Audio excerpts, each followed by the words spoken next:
الحمد لله رب العالمين والصلاة والسلام على سيد الأنبياء والمرسلين أما بعد فأعوذ بالله من الشيطان الرجيم بسم الله الرحمن الرحيم پڑھیے الصلاة والسلام عليك يا رسول الله وعلى آلك وأصحابك يا حبيب الله الصلاة والسلام عليك يا نبي الله وعلى آلك وأصحابك يا نور الله۔ ہم کلیات خمسہ میں سے ہم نے جنس کی اقسام کو پڑھ لیا تھا۔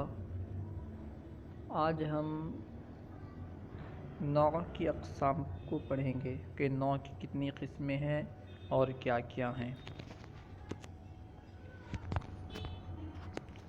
بسم اللہ الرحمن الرحیم۔ سبق نمبر 22، نوع کی اقسام۔ اس کی 4 قسمیں ہیں، یعنی نوع کی 4 قسمیں ہیں۔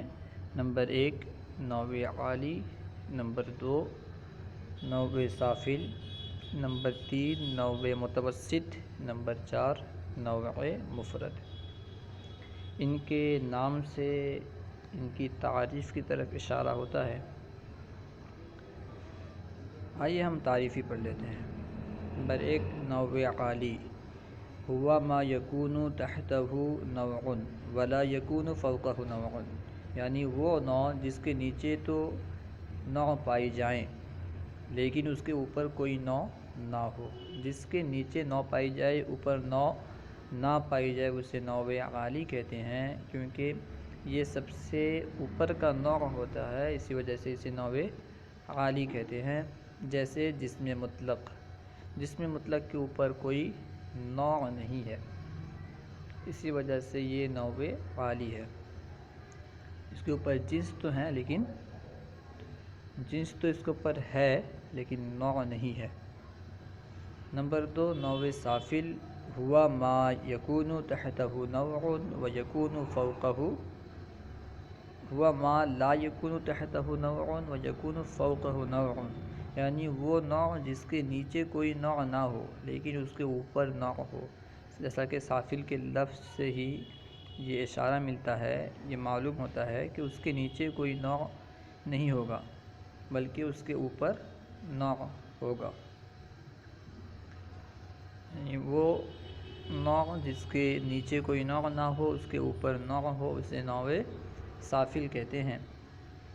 فائدہ، نوع سافل کو نوع العنواء بھی کہا جاتا ہے۔ نوع سافل کو نوع العنواء بھی کہا جاتا ہے کیونکہ یہ نوع تمام انواع سے اخص ہوتا ہے۔ جیسے انسان یہ تمام انواع سے اخص ہے، اسی وجہ سے اسے نوع العنواء بھی کہا جاتا ہے کہ اس کے نیچے کوئی نوع نہیں ہے۔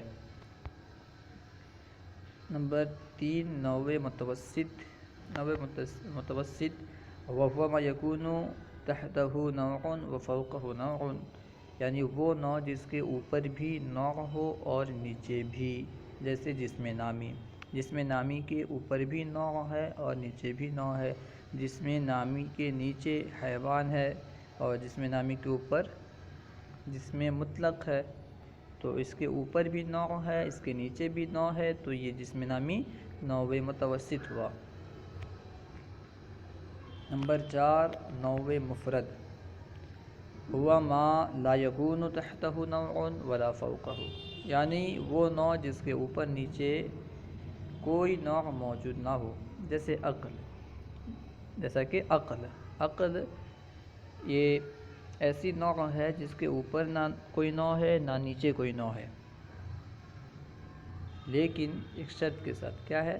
جبکہ جوہر کو اس کی جنس مانا جائے، جبکہ جوہر کو اس کی جنس مانیں۔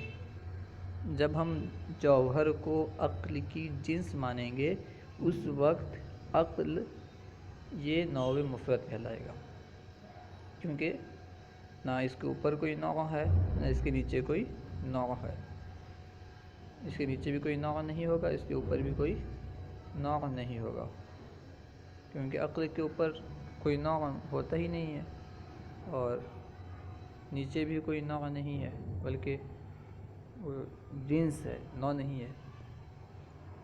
فائدہ، نوع کی ایک دوسری قسم بھی ہے جس کو نوع اضافی کہا جاتا ہے۔ نوع کی ایک دوسری قسم ہے جس کو نوع اضافی کہتے ہیں۔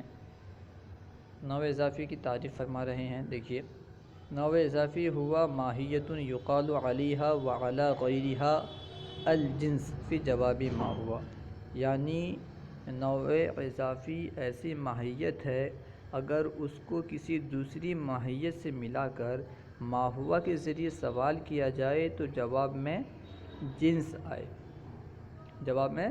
آئے، جیسے حیوان۔ نوع اضافی ایسی ماہیت ہے کہ اس کو اگر ہم کسی دوسری ماہیت کے ساتھ ملا کر ما ہوا کے ذریعے سوال کریں گے تو جواب میں جنس آئے گی، اسے ہم نوع اضافی کہیں گے۔ جیسے حیوان ہے، اس لیے وضاحت خود فرما رہے ہیں، وضاحت، حیوان نوع اضافی ہے کیونکہ اگر اس کو کسی دوسری ماہیت سے ملا کر ما ہوا کے ذریعے سوال کریں تو جواب میں جنس آئے گا۔ جیسے الحیوان والشجر ما ہما، اگر ہم حیوان کو کسی دوسری ماہیت سے ملا کر سوال کریں، الحیوان والشجر لے لیں یا کچھ اور لے لیں، الحیوان والحجر لے لیں، اس طرح کچھ اور لے لیں، تو اس کے جواب میں جنس واقع ہوگا۔ دیکھیں، الحیوان والشجر ما ہما، تو اس کا جواب جسم نامی آئے گا جو کہ جنس ہے۔ اسی طرح اگر ہم سوال کریں الحیوان والحجر ما ہما، تو جواب میں جسم مطلق آئے گا جو کہ جنس ہے، جسم مطلق بھی جنس ہے۔